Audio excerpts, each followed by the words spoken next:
नमस्कार बच्चों, स्वागत है आप सभी का eternal classes be in finite पर। मेरा नाम है अंकित पांडे और आज हम लोग शुरुआत करने वाले हैं क्लास 8 की जो हमारी साइंस की एनसीईआरटी है, उसको आज से हम शुरू करने वाले हैं और आज है इसका चैप्टर नंबर 1।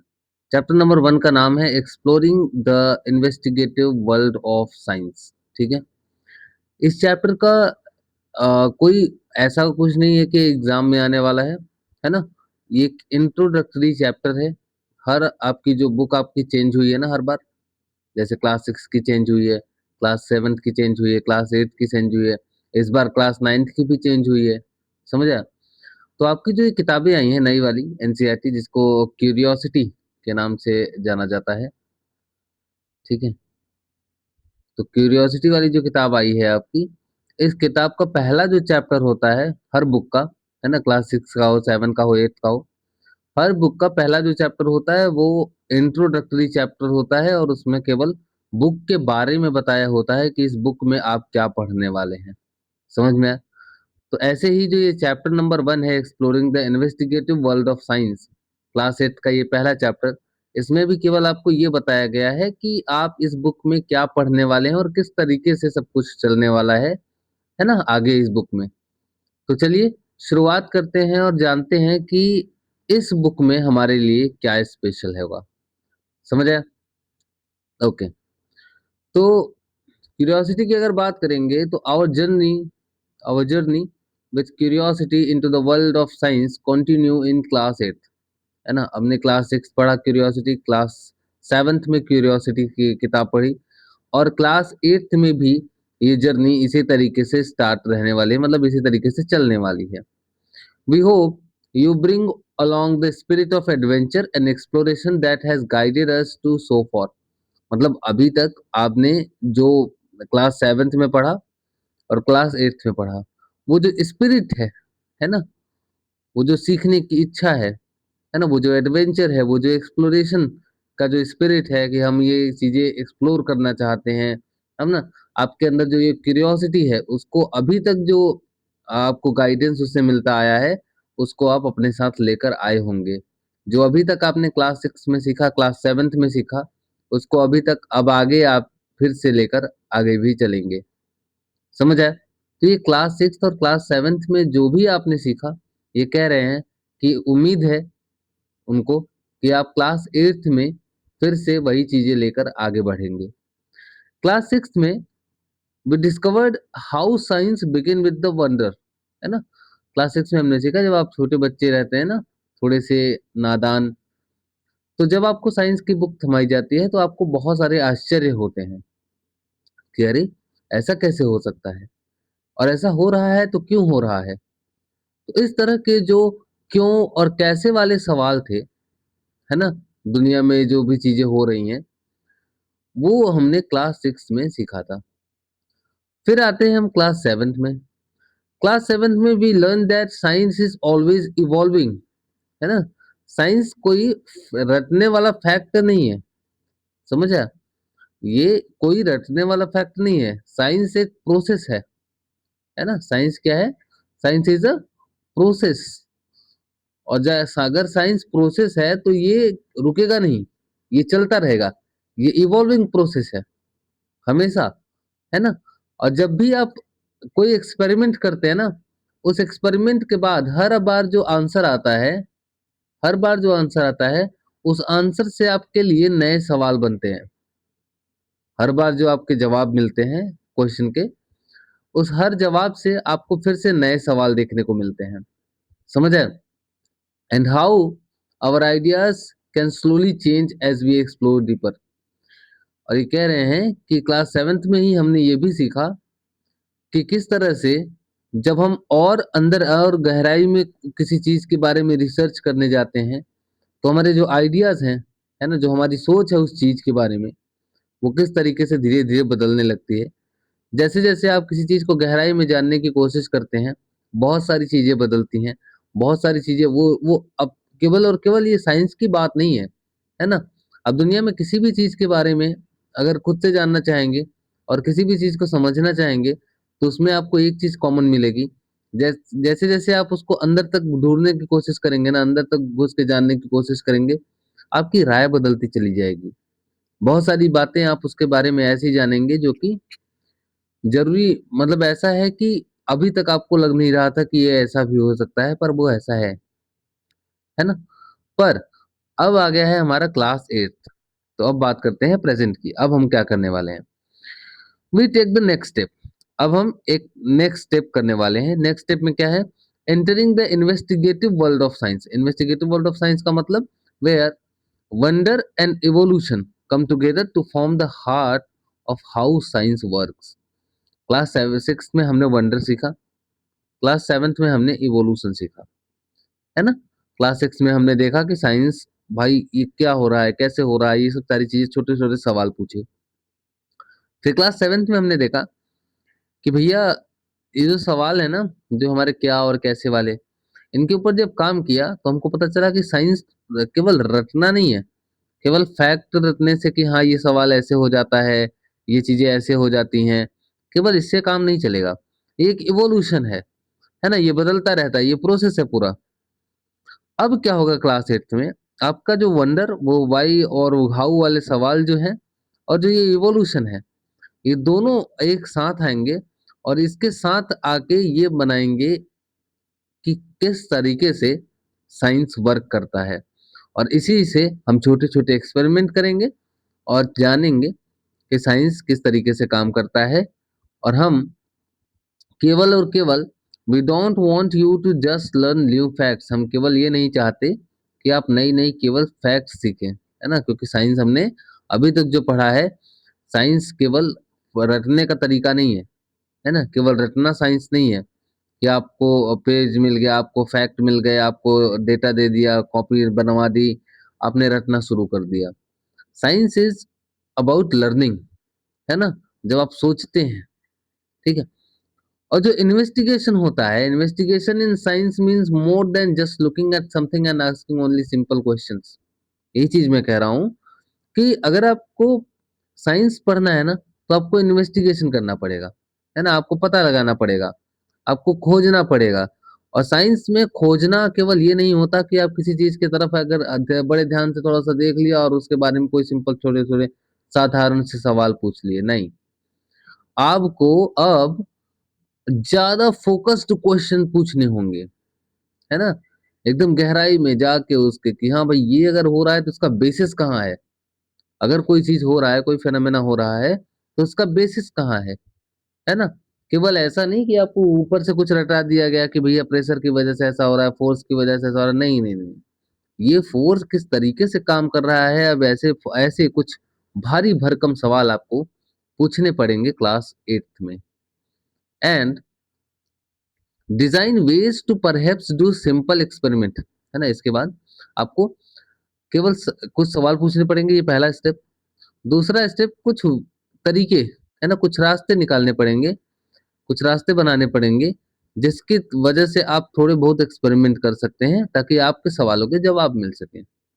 समझ आया? तो पहला, तो आपको थोड़े से भारी भरकम सवाल पूछने पड़ेंगे। दूसरा, उन सवालों के आधार पे आपको कुछ रास्ते बनाने पड़ेंगे, जिससे आप कुछ एक्सपेरिमेंट कर सकें, ताकि उन एक्सपेरिमेंट की मदद से आपको उन सवालों के जवाब मिल सकें। और जब आपको जवाब मिलता है, तो आप उन ऑब्जर्वेशंस को, जो आपको जवाब मिलते हैं, उन ऑब्जर्वेशंस को यूज़ करते हैं, ताकि आपकी अंडरस्टैंडिंग और ज़्यादा बढ़ सके, इन चीज़ों के बारे में। Step by step, we will learn how to use question as a starting point to try to observe carefully, experiment thoughtfully, and explain clearly what we see. ठीक है, ध्यान से सुनना।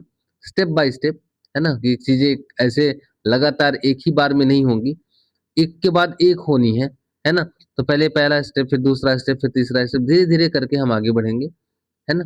उसके बाद शुरुआत से हम देखेंगे किस we will learn how to use questions, है ना? किस तरीके से जो हम सवाल पूछते हैं उनको हम स्टार्टिंग पॉइंट की तरह यूज़ करेंगे। उसके बाद उन चीज़ों को ऑब्ज़र्व करेंगे बहुत केयरफुली, है ना? एक्सपेरिमेंट करेंगे पर थॉटफुली एक्सपेरिमेंट करेंगे, ऐसे आड़ा-तिरछा कुछ भी कहीं भी नहीं भागेंगे, है ना? कहीं भी एक्सपेरिमेंट करने नहीं चले जाएँगे। एक्सपेरिमेंट करने का एक तरीका होगा। अब एक्सपेरिमेंट बच्चों की तरह नहीं होंगे, है ना? हर सवाल जो हम पूछेंगे, वो हमारे लिए बहुत जरूरी होंगे। उन सवाल वही सवालों की बेसिस पे हम एक्सपेरिमेंट करेंगे और हमारा टारगेट एक बार इस बार ऐसा होगा कि इससे हमको कुछ रिजल्ट मिले, है ना। अंधी ऐसे कुछ भी अंधा चुक्की बोलते हैं ना उसको गांव में, अंधी चुक्की नहीं मारेंगे, है ना, कि कहीं भी नहीं कि फेंक रहे हैं अंधेरे में तीर मार रहे हैं, नहीं। एक्सपेरिमेंट अब जो भी करेंगे वो हम थॉटफुली करेंगे, सोच विचार के करेंगे, और जो भी चीजें एक्सप्लेन करेंगे वो क्लियर एक्सप्लेन करेंगे कि हाँ, अगर ये ऐसा हो रहा है तो ये इस वजह से हो रहा है, इसका बेसिस ये है ना।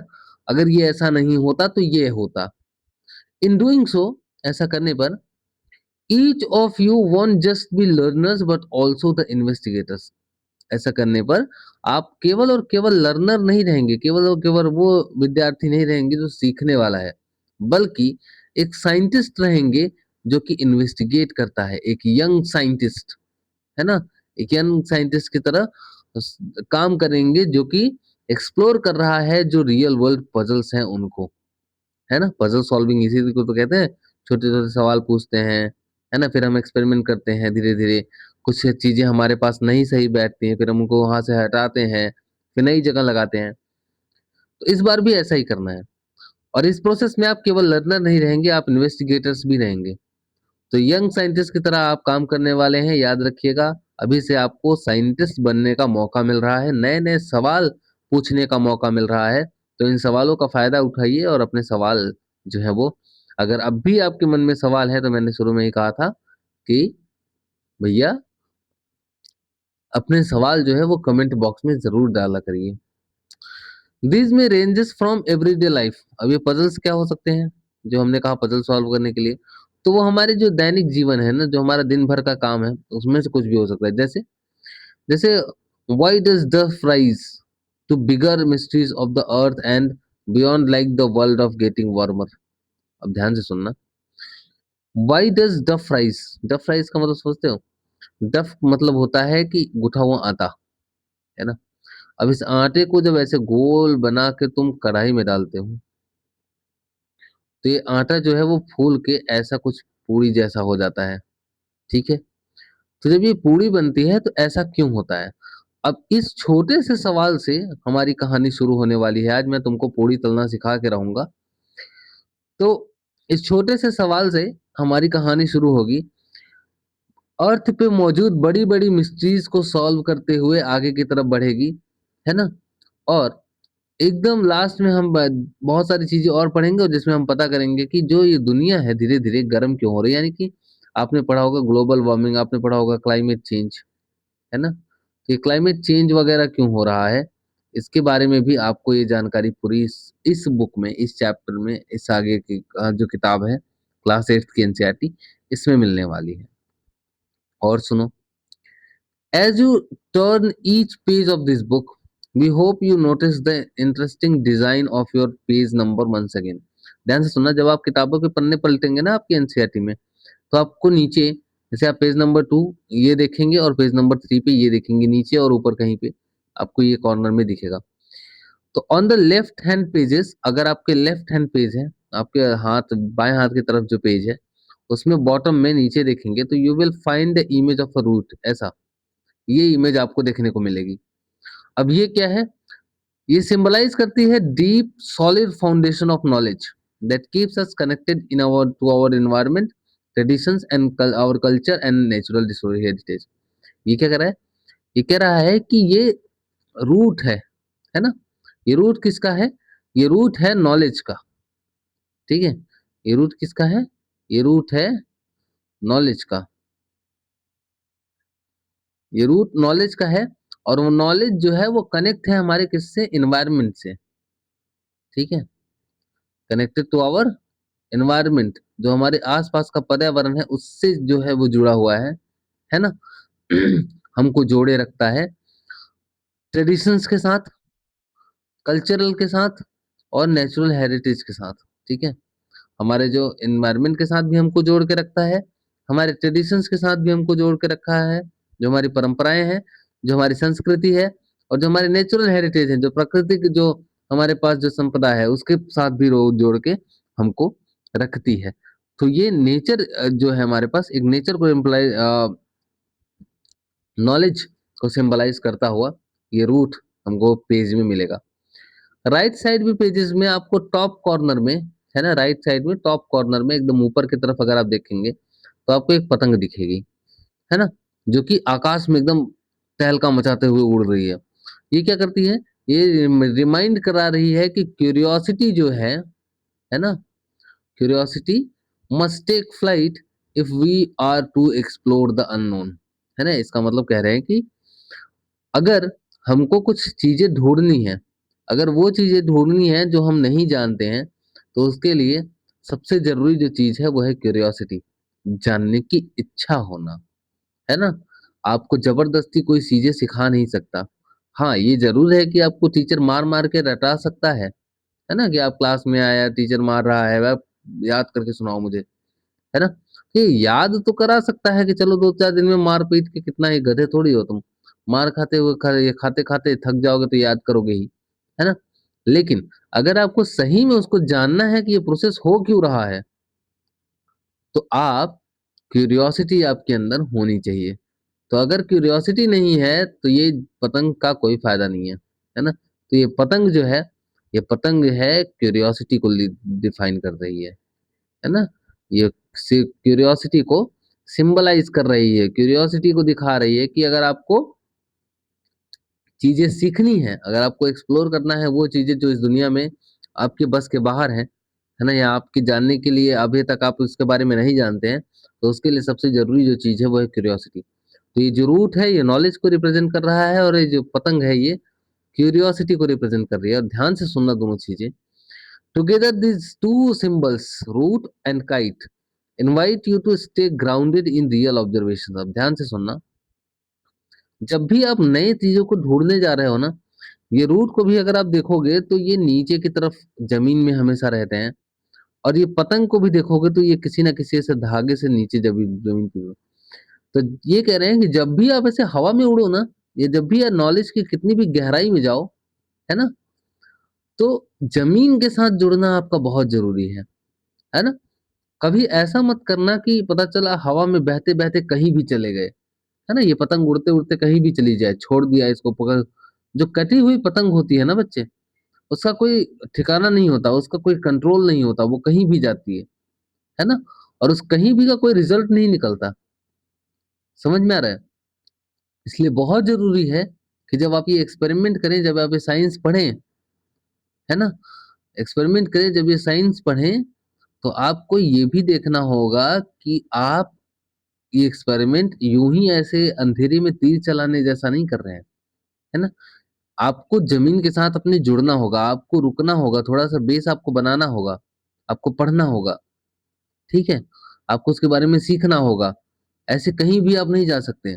Remember, investigation in science works best only when we balance the solid ground of careful observation with the freedom of creative thinking। Investigation तभी काम करता है, ये तभी अच्छे से, बहुत अच्छे से काम करेगा जब आप ऑब्जर्वेशन बहुत क्लियर केयरफुली करेंगे, आपका ऑब्जर्वेशन बहुत केयरफुली होगा। और दूसरा, आपको फ्रीडम मिलेगी क्रिएटिव थिंकिंग की, जिस तरीके से वो पतंग उड़ रही है, ठीक है। ऑब्जर्वेशन आपको बहुत अच्छा होना चाहिए, आपको ऑब्जर्व करना आना चाहिए अच्छे से। दूसरा, आपको ये क्रिएटिव थिंकिंग की फ्रीडम होनी चाहिए, है ना, कि आप कुछ भी सोच सकते हैं। जैसे पतंग, पतंग क्या है कि आप भले ही वो हाथ में आपके रुकी हो, लेकिन जब वो ऊपर होती है ना तो उस पे आपका कंट्रोल नहीं होता, वो इधर उधर हवा के डायरेक्शन के हिसाब से अपना भागती है, ठीक है। पर आपको रहना आपको जमीन पे है।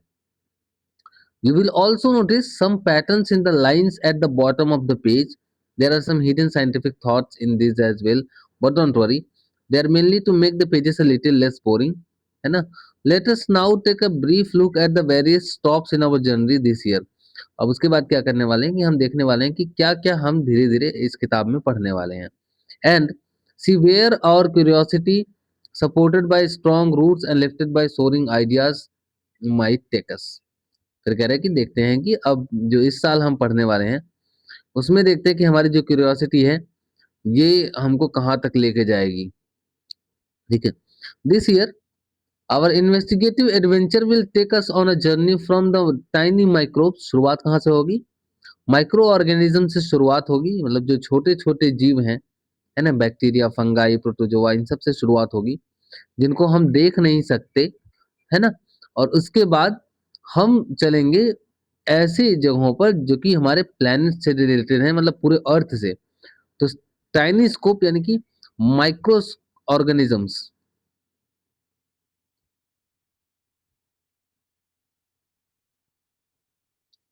तो माइक्रो ऑर्गेनिज्म से शुरू होके ये पूरा हमारी जो चलने वाली है, वो चलने वाली है challenges for earth, challenges on earth. तो यहाँ पे खत्म होने वाली है ना? तो एक वो छोटे-छोटे जीव जिनको हम देख नहीं सकते, वहां से इन छोटी-छोटी प्रॉब्लम से शुरू होती है, और बड़ी प्रॉब्लम्स जो कि अर्थ के लिए जिनको हम इग्नोर नहीं कर सकते, जैसे क्लाइमेट चेंज हो गया, ग्लोबल वार्मिंग हो गया, है ना? तो इस तरह के चैलेंजेस पे जाके ये पूरा चैप्टर, पूरी बुक है जो खत्म होने वाली है। We will start by examining something as small as single drop of water, है ना?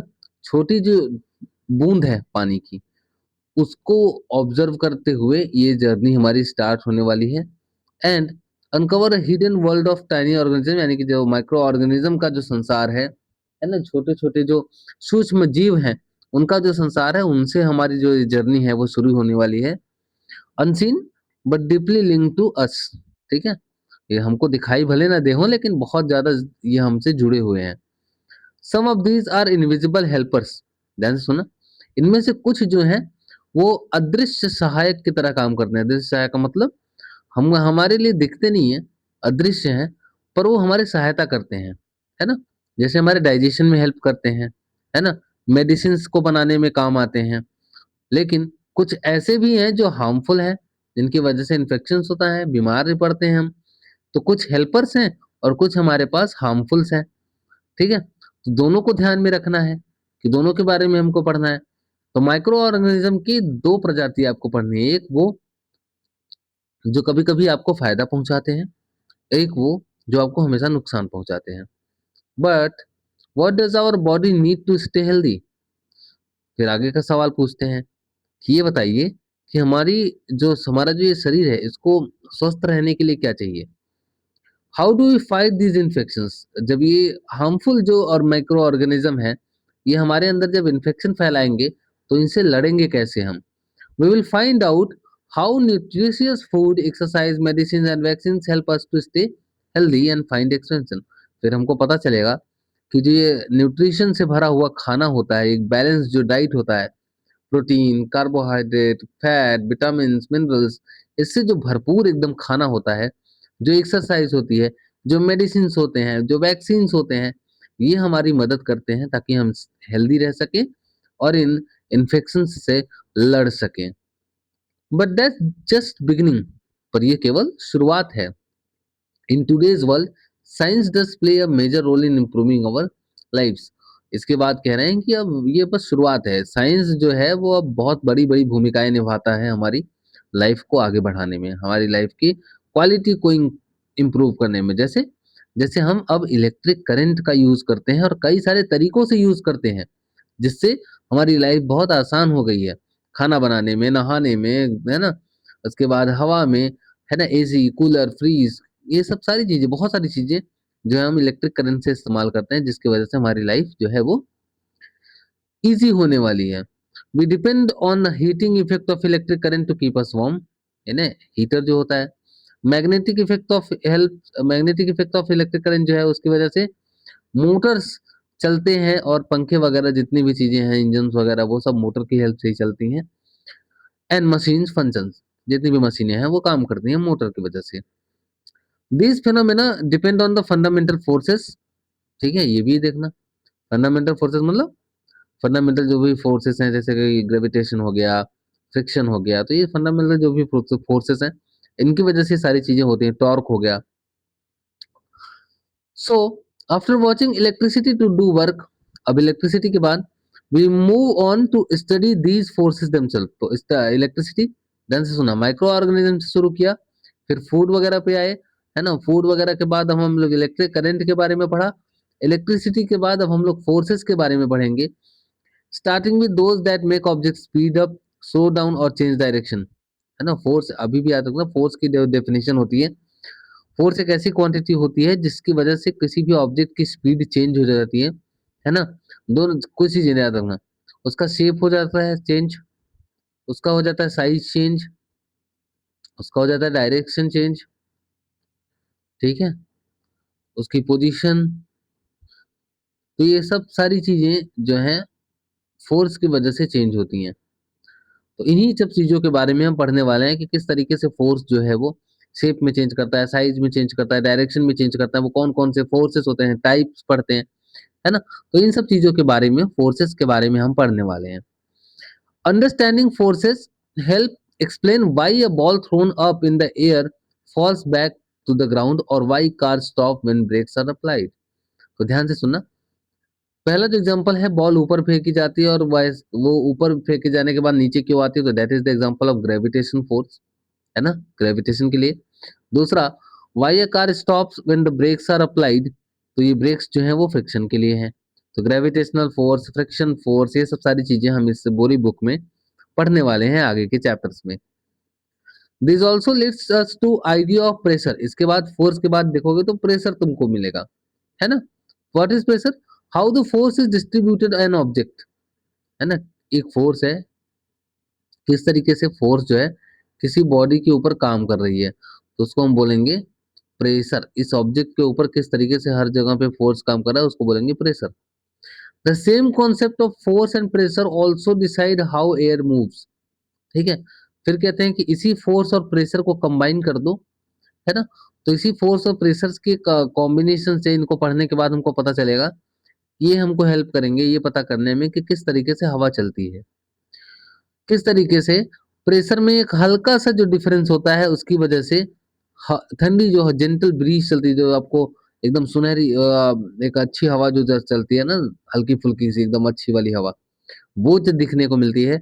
लेकिन जब आपको स्ट्रॉन्गर प्रेशर दिखता है ना, जब प्रेशर के बीच में आपको ज्यादा डिफरेंस देखने को मिले, उसकी वजह से आपको स्ट्रॉन्ग विंड्स यानी कि कई कई बार आपको साइक्लोन्स, बड़े बड़े चक्रवात यानी कि बड़े बड़े तूफान देखने को मिल जाते हैं।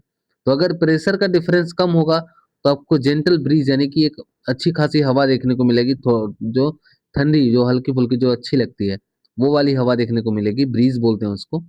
और अगर यही की प्रेशर में डिफरेंस ज्यादा हो जाएगा तो आपको बड़े बड़े चक्रवात यानी कि साइक्लोन्स भी देखने को मिलेंगे। So these forces are connected to powerful weather events. अभी भी याद रखिएगा कि जो ये भी फोर्स, जो जितनी भी ये फोर्सेस के बारे में हमने पढ़ा है, यही फोर्सेस हमारे पास मौसम के जो बदलने की जो प्रक्रिया है उसमें भी काम आते हैं। जैसे जैसे बारिश, है ना, जैसे तूफान, है ना, जैसे साइक्लोन्स, चक्रवात, है ना, जिसकी वजह से हमारी जो जिंदगी है, निजी जिंदगी, जो डेली की जिंदगी है, जो हमारा खेती है ना, ये यहाँ तक कि हमारी जो सेफ्टी है, आपने सुना होगा कि तूफान में घर बर्बाद हो गए कई लोगों के, है ना। तो ये जो चीजें हैं ना, ये हमारी जिंदगी को भी अफेक्ट करती हैं। तो ये किस तरीके से ये फोर्सेस हमारी जिंदगी को प्रभावित करने वाले हैं, ये सब सारी चीजें हम इस पूरी बुक में आगे पढ़ने वाले हैं। To truly understand how air can exert pressure or why water boils at a certain temperature, है ना, we need to zoom into these materials and see what kind of particles they are made up of and how they move around. अब इसके बाद ध्यान से सुनना, इसके बाद हम ये पढ़ेंगे कि किस तरीके से एयर जो है वो प्रेशर लगाती है, यानी कि एटमॉस्फेरिक प्रेशर की बात कर रहे हैं ये। ध्यान से सुनना, किस तरीके से एयर प्रेशर लगाती है, तो इसको हम बोलेंगे एटमॉस्फेरिक प्रेशर की बात कर रहे हैं। वाटर के बॉइलिंग पॉइंट की बात कर रहे हैं।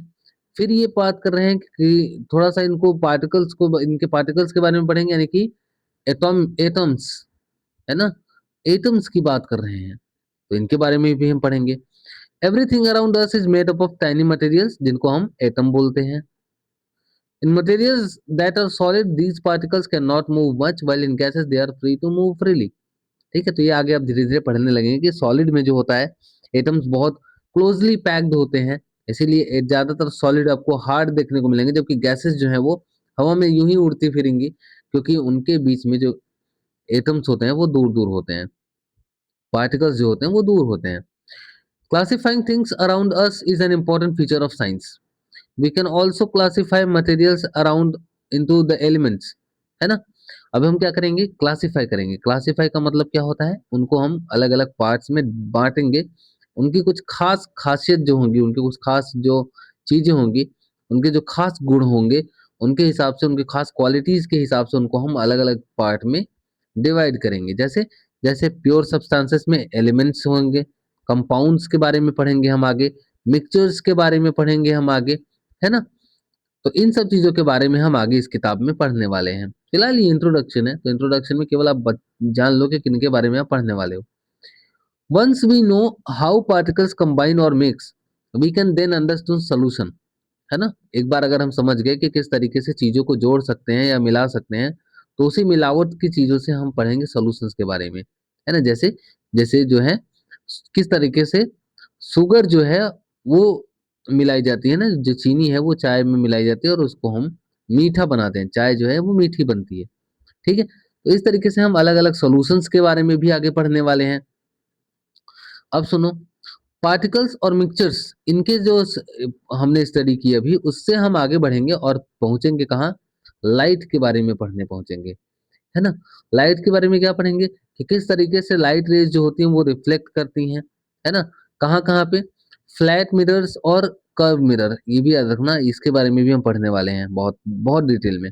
And bends when passing through the lenses and helps us to understand the working of objects around us. ध्यान से सुना है, इसमें दो प्रोसेस हम पढ़ने वाले हैं लाइट के बारे में। एक होगा रिफ्लेक्शन, यानी जो लाइट है वो टकरा के किसी चीज से वापस आ रही हो, ठीक है, तो उसको बोलते हैं रिफ्लेक्शन। और दूसरा जो चीज होगा वो होगा रिफ्रैक्शन। दूसरा जो चीज होगा वो होगा रिफ्रैक्शन। तो एक होगा रिफ्लेक्शन और दूसरा होगा रिफ्रैक्शन। इन सब चीजों के बारे में भी, लाइट के बारे में हम पढ़ने वाले हैं। The bending of light explain how what happens when we see an image in a shiny metal spoon, और हाउ करेक्टिव ग्लासेस हेल्प मेनियर्स की। आपने सुना होगा अलग अलग लोगों को दिखाई नहीं देता है, तो दिखाई देने के लिए हम लोग अलग अलग लेंस का इस्तेमाल करते हैं। लेंस में होता है रिफ्रैक्शन, और उसी की वजह से वो ये जो लेंसेस हैं, है ना, जो ग्लासेस हैं, करेक्टिव ग्लासेस का मतलब होता है जो लेंसेज हो, जो चश्मा होता है ना। कौन सा चश्मा, वो पावर वाला चश्मा आपने सुना होगा ना, जो लोग लगा के घूमते हैं, जिनको दिखाई नहीं देता, कम दिखाई देता, मतलब या तो पास का नहीं दिखाई देता या तो दूर का नहीं दिखाई देता, तो उनको ठीक करने के लिए चश्मे लगाते हैं लोग। तो उन चश्मों से होता है रिफ्रैक्शन, तो इसके बारे में भी हम आगे पढ़ने वाले हैं। It's not just a polished mirror that reflect light, है ना। फिर कह रहे हैं कि केवल और केवल मिरर नहीं है जिससे लाइट रिफ्लेक्ट होती है, रफ सरफेसेस भी लाइट को रिफ्लेक्ट कर सकते हैं, है ना। जैसे, और इसके के बाद हम आगे चल देंगे किसके बारे में, मून के बारे में पढ़ने, क्योंकि सन का जो लाइट है, सन का लाइट पड़ता है मून पे, और इसी मून के रिफ्लेक्शन आती है हमारे अर्थ पे, जिसकी वजह से हमको मून दिखता है रात में। Depending on the relative position of the earth, moon and sun, a slightly different part of the moon is illuminated each night, है ना, giving rise to the beautiful phases of the moon we see in the sky. तो आपको, आपने देखा होगा कभी पूर्णिमा आता है, पूर्णिमा के बाद फिर ये चांद छोटा छोटा छोटा छोटा होते हुए एक दिन एकदम गायब हो जाता है ना, अमावस्या आ जाती है। तो पूर्णिमा से जो अमावस्या और अमावस्या से जो पूर्णिमा तक के ये अलग अलग शेप आपको दिखते हैं चांद के, है ना, इनके बारे में भी हम आगे पढ़ने वाले हैं। Watching the periodic cycles of the moon, यानी कि जो किस तरीके से जो चांद है वो अपना पूरा पूरा एक कैलेंडर पूरा महीना खत्म करता है, एक महीने में दो बार, एक बार पूर्णिमा और एक बार अमावस्या, जो एक पूरा बनता है और फिर से खत्म होता है, ये हम पढ़ने वाले हैं।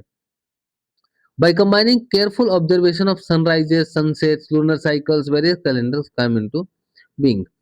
तो सनराइजेस, सनसेट्स, लूनर साइकिल्स का मतलब किस तरीके से चांद और ये जो सूरज है, इन तरीके से घूमने की वजह से जो चीजें होती हैं, इनको साइकिल्स बोलते हैं। लूनर साइकिल्स मतलब, है ना, ये जो एक महीने में जो अपना देखा नहीं इस आपने कि अमावस्या से पूर्णिमा, पूर्णिमा से अमावस्या, ये जो साइकिल चल रहा है, इनकी वजह से जो है कई सारे कैलेंडर्स बनते हैं, है ना। अभी जो हम इस्तेमाल करते हैं कई बार, तो वो कैलेंडर्स जो हम यूज करते हैं, वो भी हमारे पास इन्हीं फेनोमेना की वजह से आते हैं। अभी कह रहे हैं, isn't it fascinating that the calendars which determine our routines on the earth are linked to the motion of objects far beyond the planet। कह रहे हैं आप ये बताइए कि कैलेंडर्स को हम इस्तेमाल करते हैं अपने डेली रूटीन जो अर्थ पे है उसको मेंटेन करने के लिए। क्या ये बहुत फैसिनेटिंग नहीं है, क्या बहुत इंटरेस्टिंग नहीं है कि ये कैलेंडर जो हमारी डेली लाइफ को अर्थ में बता रहे हैं, अर्थ के जो हम डेली लाइफ है उसके रूटीन को समझाने के लिए यूज होते हैं। ये रिलेट करते हैं उस चीजों से जो अर्थ के बहुत बाहर है ना? मतलब चांद, तारे इन सब से रिलेटेड है, यानी कि कैलेंडर जो है ना? कैलेंडर जो है वो सन और मून से रिलेटेड है। और केवल सन और मून से रिलेटेड नहीं है। Right here on earth there marvellous and complex patterns of relationship between the living और देयर एनवायरनमेंट, है ना? बहुत सारी चीजें ऐसी हैं जिन लिविंग थिंग जो भी हैं, जितनी भी चीजें हैं, जैसे हम हैं, आप हैं, तो हम लोग और हमारे जो एनवायरनमेंट है इसके इसके बीच में जो रिलेशनशिप है ना? ये भी बहुत तगड़ा है। ये केवल कैलेंडर के बारे में नहीं है कि कैलेंडर और केवल कैलेंडर जुड़ा हुआ है सन के मूवमेंट से और मून के मूवमेंट से। हमारी खुद की लाइफ जो है वो हमारे एनवायरनमेंट के साथ बहुत कॉम्प्लेक्सली, ये रिलेशनशिप बहुत कॉम्प्लेक्स है ना? इसको समझना बहुत मुश्किल है और बहुत इंटरेस्टिंग भी है। तो लेकिन एक बार जब आप समझेंगे इसको, जब आप पढ़ने लगेंगे तो ये आपको बहुत मजेदार भी लगेगा। Every living being from tiniest insect to largest well, मतलब कह रहे हैं कि छोटे-छोटे एटम, छोटे-छोटे सेल, जो छोटी-छोटी चीजें हैं, छोटे-छोटे जो माइक्रो ऑर्गेनिजम्स हैं, उनसे लेकर बड़े-बड़े वेल तक, है ना? From blades of grasses to tall trees, छोटी-छोटी घासों से लेकर, घास से लेकर बड़े-बड़े पेड़ों तक, सब जो है वो डिपेंड है response to air, water, sunlight and other organism around them, forming the ecosystem that support life on our planet. कह रहे हैं हर चीज जो है, चाहे वो कितनी ही छोटी से छोटी हो, चाहे वो कितनी ही बड़ी से बड़ी हो, वो सब कुछ एक इन सब चीजों को तो रिस्पॉन्स करते ही हैं। चाहे वो हवा हो, है ना? तो चाहे वो छोटा सा माइक्रो ऑर्गेनिज्म हो, चाहे वो बड़ी बेल हो, हवा सबको चाहिए, पानी सबको चाहिए, सनलाइट सबको चाहिए, है ना? और जो भी चीजें हैं, ये केवल एक नहीं, जैसे मान लो ये एक चीज है, ये एक ऑर्गेनिज्म है, तो इसके आसपास जो ऑर्गेनिज्म है ना? इन सब ऑर्गेनिज्म को ये सारी चीजें चाहिए, और जिसकी वजह से बनता क्या है, एक इकोसिस्टम बनता है, एक रहने की जगह बनती है, एक सिस्टम बनता है जहाँ पे जिंदा चीजें रह रही हैं, है ना? और इसकी वजह से हमारी जो लाइफ है, जो अर्थ है, जो प्लेनेट है हमारा, है ना? इसके ऊपर लाइफ सपोर्ट होती है, इसके ऊपर लाइफ जिंदा रह बचती है। क्यों? क्योंकि ये रिलेशन अच्छे से चलता है। जो ये एनवायरनमेंट के साथ जो हमारा रिलेशन है लिविंग ऑर्गेनिज्म का, ये अच्छे से चलता है। और फाइनल चैप्टर के इस बुक के फाइनल चैप्टर में we can put it all together, सबको एक साथ जोड़ेंगे और पढ़ेंगे कि ऐसी क्या-क्या चीजें हैं जो कि अर्थ को एक just right for life place बनाती हैं। मतलब कि एक बढ़िया जगह जहाँ पे लाइफ जो है वो एग्जिस्ट कर सकती है ना? And recognise the urgent challenge that our planet now faces. और उसके बाद हम पढ़ेंगे, पहले तो ये पढ़ेंगे कि अर्थ को, है ना, ऐसी कौन-कौन सी चीजें हैं जो कि एक बहुत अच्छी जगह बनाती हैं ताकि यहाँ लाइफ जो है वो जिंदा रह सके। कोई भी आदमी, इंसान, जानवर कुछ भी हो, वो जिंदा रह सके। ज़िंदगी जो है वो यहाँ पे रह सके। और दूसरा पढ़ेंगे कि कौन-कौन से ऐसे चैलेंजेस हैं जो कि इस वक़्त अर्थ फेस कर रही है, जैसे ग्लोबल वार्मिंग, क्लाइमेट चेंज, है ना? तो ये सब जो चीज़ें हैं, ग्लेशियर्स का पिघलना, है ना? CO2 एमिशंस वगैरह, जो ये भी जितनी भी चीज़ें हैं, पॉल्यूशन, ये क्यों हो रहा है इसके बारे में भी हम आगे समझेंगे। Most importantly the earth lies at the perfect distance from the sun. तो ये कह रहे हैं कि सबसे ज़रूरी ये है कि जो अर्थ है वो एक बहुत परफेक्ट डिस्टेंस पर सन से है। मतलब ना बहुत ठंडा है, ध्यान से सुना, ना तो ये जैसे ये सन है, तो ये ना तो सन के बहुत करीब है, जैसे मरकरी है और वीनस है, ताकि इस हीट की लगे, हीट की वजह से कुछ लाइफ ना आ सके। और ना ही ये इतनी दूर है नेपच्यून की तरह, ताकि वहां बहुत ठंडा ही ठंडा हो। ये एकदम बहुत परफेक्ट जगह पे है ना? जहाँ पे वाटर जो है वो वाटर अपने वाटर के लिक्विड जो उसका स्टेट है उसमें रह सकता है। एंड इसके पास एक एटमॉस्फेयर होता है, जिसमें एटमॉस्फेयर में जिसकी मदद से ऑक्सीजन मिलता है ना? एंड इसके पास एक एटमॉस्फेयर होता है जिसकी वजह से ये हमको जो हार्मफुल अल्ट्रावायलेट रेज निकलती हैं सन से, उनसे भी बचाता है। तो अर्थ के पास शुरुआती जो आपको ये चीजें कुछ देखने को मिली वो तो ये है। बाकी आप आगे चैप्टर में जब पढ़ेंगे तो आप बहुत अच्छे से उसको भी पढ़ेंगे।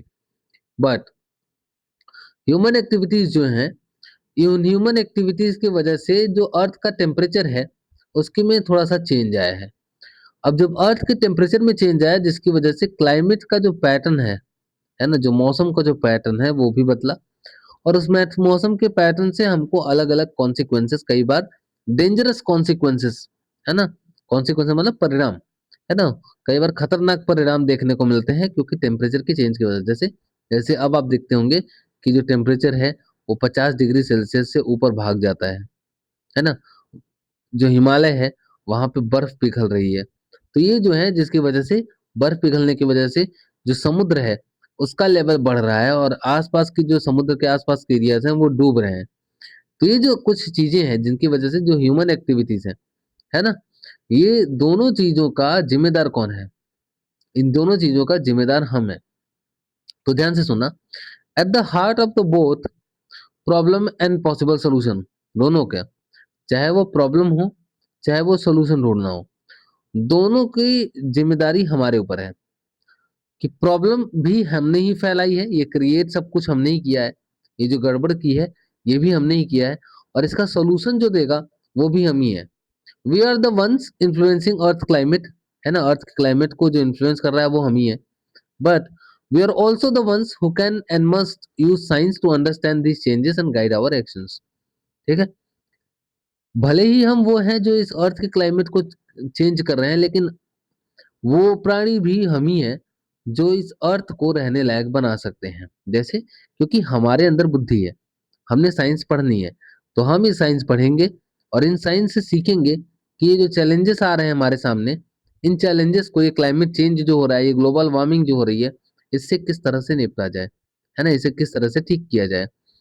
The same scientific principles that we have guided our journey through the middle stages, observing, measuring, experimenting, will be the key helping us protecting the delicate balance on our which life depends.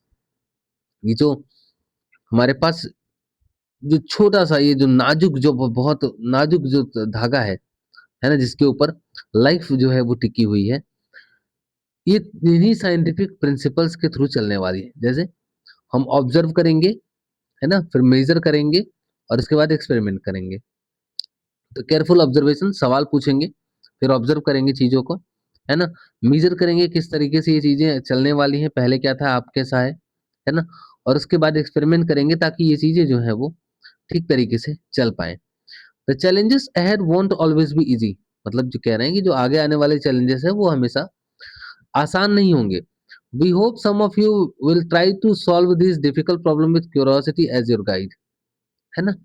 कह रहे हैं कि अब क्या है कि बहुत सारे सवाल आपके मन में आ गए होंगे ना, अभी अब मैं जब मैंने कहा कि ग्लोबल वार्मिंग को सॉल्व करना है, पॉल्यूशन को सॉल्व करना है, तो कई बार आप सोचने की कोशिश करते हो कि यार बैठे-बैठे कि हाँ, कर तो दूँगा मैं, ऐसे कर लो तो हो जाए। जैसे ही आप ये सोचना शुरू करते हो ना, आप उसी वक़्त एक साइंटिस्ट की तरह काम करते हो, ठीक है?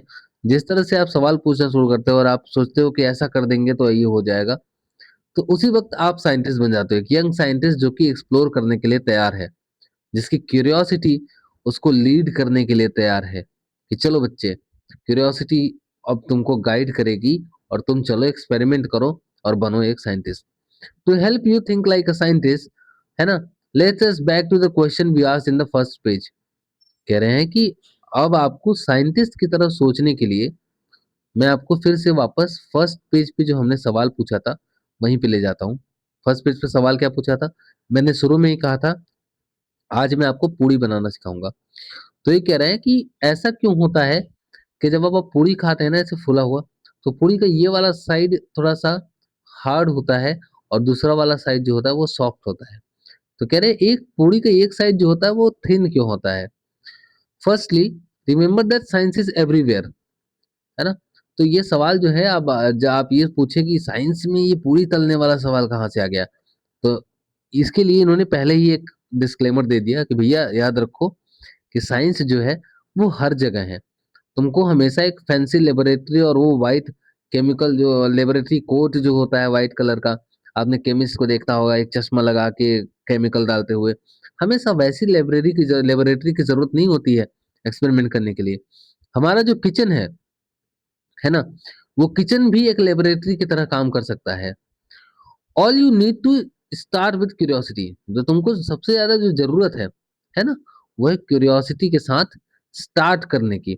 अब क्यूरियोसिटी के साथ स्टार्ट कर दिया तो केयरफुल ऑब्जर्वेशन होना चाहिए और उसके बाद हमको ये सवाल पूछना है कि अगर हमने ऐसा किया तो उससे क्या होगा। व्हाट हैपेंस इफ एक नाम की व्हाट इफ करके एक मार्वल की, जब अगर आप आयरन मैन वगैरह के फैन है तो मार्वल की एक सीरीज भी आई थी व्हाट इफ करके, कि क्या हो अगर ऐसा हो। तो ये भी क्यूरियोसिटी का एक बहुत बड़ा एग्जांपल है ना, कि क्या हो अगर आयरन मैन हल्क से लड़ ले, है ना, क्या हो अगर सुपरमैन हल्क से लड़ने लगे।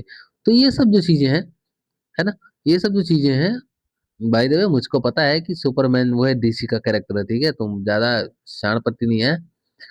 तो हम स्टार्ट करेंगे क्यूरियोसिटी से, फिर ऑब्जर्वेशन करेंगे और उसके बाद हम धीरे धीरे सवालों पे चलेंगे। Have you noticed how a puri और अ भटूरा पफ्ड अप? ठीक है, ध्यान से सुनना, एक मिनट यार, इसको बंद कर देता हूँ मैं। चलो, all you need is to start with, अच्छा ठीक है। Have you noticed how a puri और a bhatura puff up when is placed in hot water? क्या तुमने कभी सोचा है कि हमें जलते हुए, जब इसे उबलते हुए तेल में पूरी को डालते हैं तो हमेशा ऐसे फूल क्यों हो जाती है ना? और ये फूल के हमेशा बलून जैसे क्यों हो जाती है ना, कि फूल के हमेशा ये बलून जैसे क्यों हो जाती है, ऐसे फूलती क्यों है? एंड वाई, ऐसा क्यों होता है कि एक साइड जो है वो पतली है, दूसरी साइड जो है वो मोटी बनती है? These are questions a scientist might ask, है ना। तो अगर आपके मन में ये सवाल आ रहे हैं तो आप भी एक साइंटिस्ट हैं, जो कि तुम भी हो सकते हो। Let us see how can we investigate this simple everyday phenomena like a scientist would. अब मैं तुमको बनाता हूँ साइंटिस्ट, पूरी तलने वाला साइंटिस्ट। क्यों?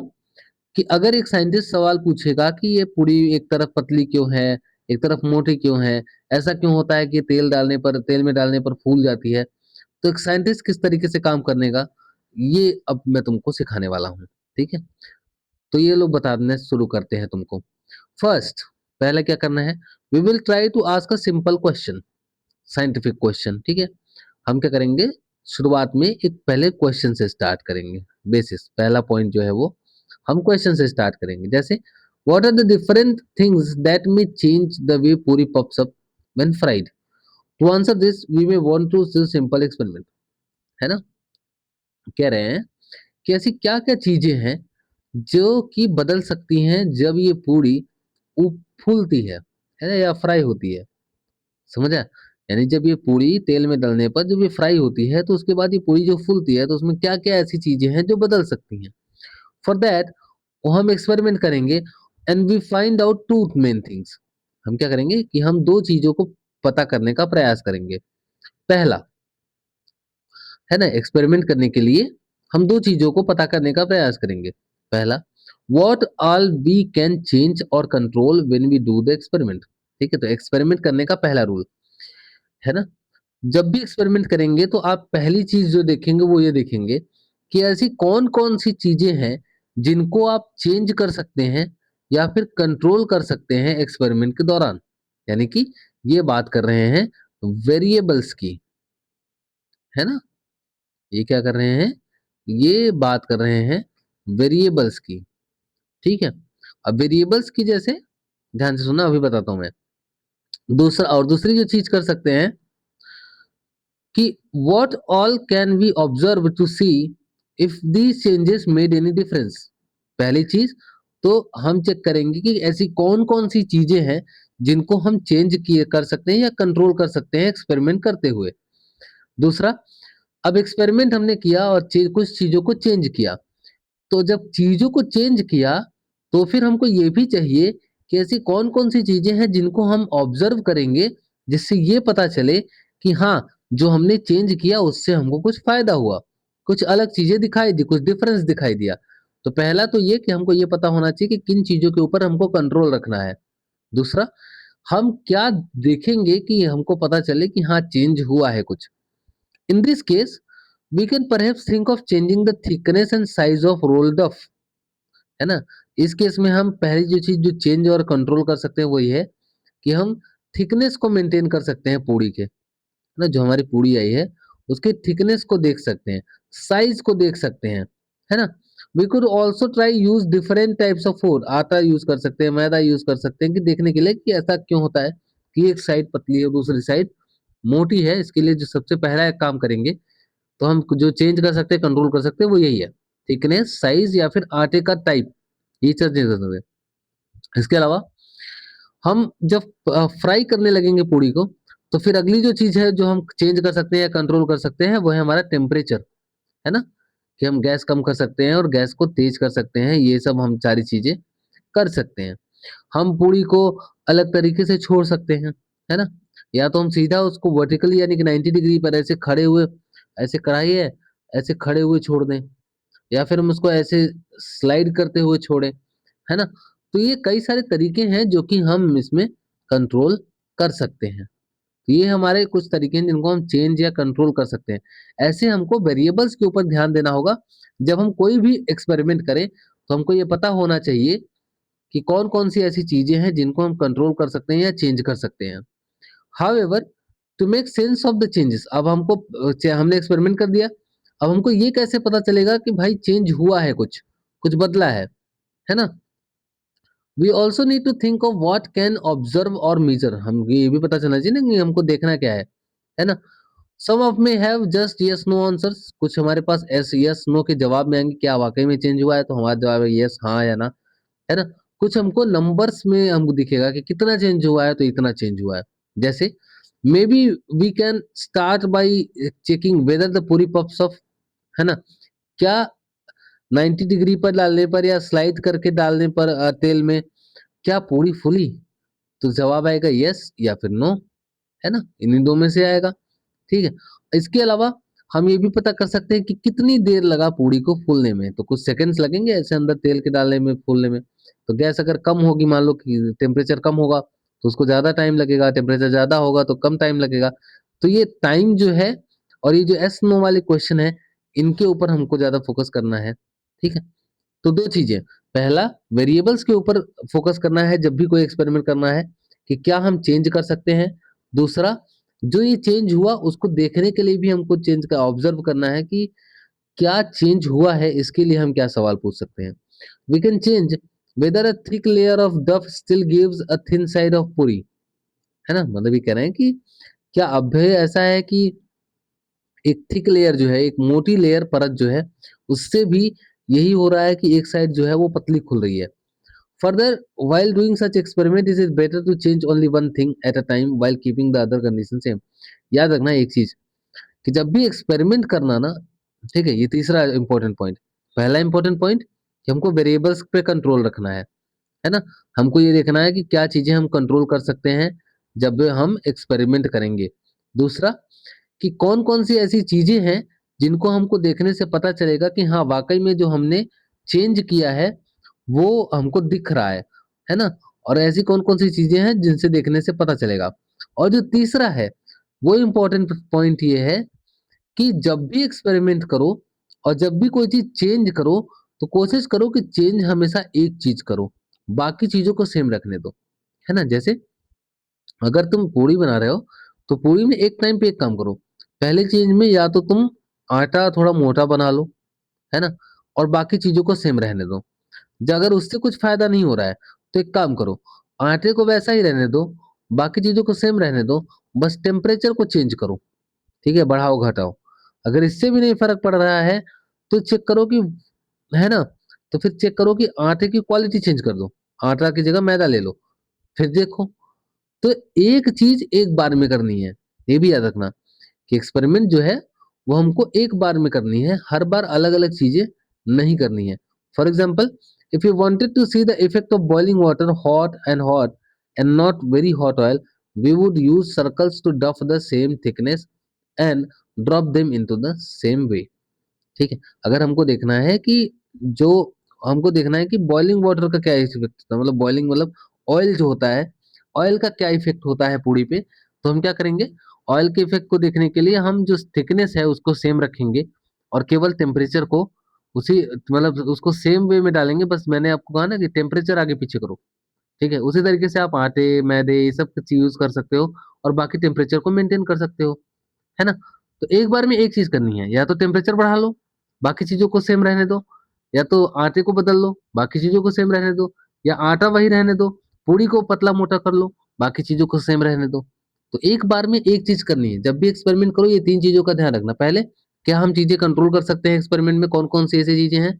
दूसरा, जब एक्सपेरिमेंट किया तो ऐसी कौन कौन सी चीजें हैं, उनको उनको पहले ही लिस्ट बना लो कि ऐसी कौन कौन सी चीजें हैं कि जिनसे हमको पता चलेगा कि वाकई में एक्सपेरिमेंट में कुछ हुआ है। तीसरा, हर बार एक्सपेरिमेंट में एक टाइम पे एक चीज करनी है, परफॉर्म करनी है, ताकि हमको चेंज अच्छे से दिखे, है ना? ताकि हमको ये पता हो कि हाँ, ये हो रहा है, इसी इसी की वजह से हो रहा है। तो एक चीज अगर सब कुछ साथ में कर दोगे ना, तो पता नहीं चलेगा। भले ही आपका रिजल्ट आ जाए, लेकिन आप कभी कारण नहीं जान पाओगे कि ऐसा क्यों हो रहा है, क्योंकि आपने सारी चीजें एक साथ कर दी हैं। आपने उसी समय पे तेल गरम कर दिया है बहुत ज्यादा, उसी समय पे टेम्परेचर बढ़ा दिया है, उसी समय पे आटा भी बदल दिया, उसी समय पे पूड़ी का आकार भी बदल दिया, छोड़ने का स्टाइल जो है वो भी चेंज कर दिया। तो सब कुछ जब एक साथ करोगे ना, तो पता नहीं चलेगा। भले ही आपकी पूड़ी अच्छे से फूल जाए, भले ही आपका हो सकता है ऐसे कि एक तरफ पतला एक तरफ मोटा ना बने, सेम सेम बन जाए, लेकिन आप पता नहीं कर पाएंगे कि ऐसा किस वजह से हुआ, क्योंकि आपने सारी चीजें एक साथ कर दी हैं। तो याद रखना है, ये बहुत इंपॉर्टेंट स्टेप है कि जब भी कोई एक्सपेरिमेंट करो, एक बार में एक चीज करो। It is also a good idea to keep the notes of everything, है ना? एक तरीका, सबसे अच्छा आइडिया ये है कि सबका नोट्स बना लो, कि अगर ये होता है तो ये होता है, ये होता है तो ये होता है। You see, and since when doing the experiment, did the oil splatter, smell or smoke? And after doing one round of experiment, you may think more question, है ना? जो कि क्लास 7th में भी हो रहा था। हमने एक्सपेरिमेंट किया, हमको कुछ जवाब मिले, लेकिन कई बार क्या होता है कि जवाब के बदले फिर से सवाल आते हैं, है ना? तो जवाब के बाद फिर से सवाल आना, ये कोई मुश्किल बात नहीं है और ये कोई दिक्कत की बात भी नहीं है, अब सवाल आते हैं। फिर आएगा सवाल कैसे? Do puris puff better than when made fresh और फ्रॉम स्टोर्ड अप? तुमने पूरी बना लिया, सब कुछ हो गया, फिर तुम्हारे मन में सवाल आता है कि अरे एक काम करते हैं, अच्छा पूरी कब अच्छी बनेगी? जब आटा फ्रेश गूथा हुआ हो, या आटा जो रखा हुआ था वो बनाया हो, है ना? मतलब कुछ देर रख के बनाया हो, या फिर तुरंत गूथा हुआ आटा बना दिया हो। What happens if I prick a hole in the puri before frying? तो ये अलग अलग क्वेश्चन है। वो हमने क्वेश्चन, हमारा एक्सपेरिमेंट खत्म हो गया, अब ये एडिशनल क्वेश्चन है जो हमारे दिमाग में आ रहे हैं। क्या करूं अगर मैं पूरी को काटने से पहले उसके अंदर थोड़ा सा छेद कर दूं, है ना? तो क्या होगा? This is exactly how all scientific experiments from simple to most complicated are done. ये वही तरीका है जिससे सारे के सारे साइंटिफिक एक्सपेरिमेंट, चाहे वो कितने ही सिंपल हों, चाहे कितने कॉम्प्लिकेटेड हों, है ना? चाहे कितने आसान हो, चाहे कितने कठिन हो, ये सारे एक्सपेरिमेंट एक इसी तरीके से होते हैं। इसको हम बोलते हैं सिस्टमैटिक इन्वेस्टिगेशन, है ना? सिस्टमैटिक इन्वेस्टिगेशन मतलब पहले हम सवाल पूछेंगे, फिर ऑब्जर्वेशन करेंगे, फिर एक्सपेरिमेंट करेंगे। एक्सपेरिमेंट में हम तीन चीजें ध्यान रखेंगे। पहला, कि हम वेरिएबल्स पे कंट्रोल रखेंगे, कि ऐसी कौन कौन सी चीजें हैं जिनको हम चेंज कर सकते हैं या कंट्रोल कर सकते हैं एक्सपेरिमेंट करते हुए। दूसरा, एक्सपेरिमेंट करते हुए ये भी ध्यान रखेंगे ऐसी कौन कौन सी चीजें हैं जिनसे हमको ये पता चलेगा कि हाँ, वाकई में एक्सपेरिमेंट जो है वो सक्सेसफुल रहा है। तीसरा, ऐसी कौन-कौन सी चीज़ें हैं, है ना? और तीसरा जो है वो ये देखना है कि एक टाइम पे एक स्टेप करना है हमको, है ना? एक टाइम पे एक ही चेंज करना है, बाकी सबको एक जैसा रहने देना है। हर बार एक चेंज करके देखना है कि हाँ, इसकी वजह से क्या होता है? अगर मैं ऐसा करूँगा तो क्या होगा? है ना? इकट्ठे सबको चेंज नहीं करना है। And just so you know, even this simple everyday observation of puri swelling is not really completely understood by scientist today, है ना? और तुमको ये भी पता चलेगा कि अब भी ये कंप्लीटली अंडरस्टूड नहीं है कि ऐसा क्यों होता है। सो whether it is swelling of Puri or the sinking bright part of the moon after Purnima, let your careful observation guide you along the exploration into investigative world of science। चाहे वो पूरी की जो फूलने की चाहे वो प्रक्रिया हो, या फिर पूर्णिमा के बाद जो चाँद धीरे-धीरे छोटा होता है, फिर अमावस्या के बाद धीरे-धीरे बड़ा होता है, ये प्रोसेस हो, इन सब प्रोसेस को अभी कह रहे हैं कि अपने को जो केयरफुल ऑब्जर्वेशंस हैं, इनको अब तुमको गाइड करने दो, ध्यान से इनको देखने दो, अब ये धीरे-धीरे तुमको गाइड करेंगे और अपने एक्सप्लोरेशंस को गाइड करने दो through the into the investigative world of science. अब धीरे-धीरे तुम इन्वेस्टिगेशन वाले वर्ल्ड में आ गए हो और सिस्टमैटिक इन्वेस्टिगेशन करने के लिए तैयार हो। So happy investigating. अब आप धीरे-धीरे साइंटिस्ट बनने की राह पे चल चुके हैं। नेक्स्ट चैप्टर आपका आएगा, है ना? ये चैप्टर खत्म हो गया आपका। इंट्रोडक्टरी चैप्टर है, बहुत छोटी-छोटी बातें हैं। इस पूरे बुक में हम क्या-क्या पढ़ने वाले हैं, अलग-अलग चैप्टर्स में हम क्या पढ़ने वाले हैं, है ना? साइंटिफिक एक्सपेरिमेंट वगैरह कैसे होते हैं, तो इन सब चीज़ों के बारे में हम पढ़ने वाले हैं इस पूरी बुक में। चैप्टर में जो हमने पढ़ा ये बहुत ज़्यादा इम्पोर्टेंट नहीं है चैप्टर, इंट्रोडक्टरी चैप्टर है, बस सुन लेना कहानी की तरह। Thank you so much. PDF आपको इसी बी इन्फिनाइट के टेलीग्राम चैनल पे मिल जाएगा, वहाँ जाके आप जॉइन कर लीजिएगा चैनल को। और नेक्स्ट क्लासेस में अब आपके इंपॉर्टेंट चैप्टर स्टार्ट होंगे, ठीक है? पहला तो इंट्रोडक्टरी चैप्टर होता है, मैं ऐसे भी कहानी की तरह सुना के चला जाता हूँ हर बार, ठीक है? तो ये पहला चैप्टर आपका खत्म हो गया, है ना? इसके बाद आपका नेक्स्ट चैप्टर आएगा। अब इंपॉर्टेंट चैप्टर आएंगे, ध्यान रखना, तो इसको भले मिस कर देना, मत भी देखना, थोड़ा सा सुन के कहानी हटा भी देना, लेकिन आगे जो आए वो चैप्टर्स आपको सुनने बहुत जरूरी हैं, ठीक है? और आपको नोट्स प्रॉपर बनाने हैं उसके। समझ आया क्या? तो चलिए, मिलता हूँ अगली वीडियो में आपके पास, ठीक है? फिर से थैंक यू सो मच।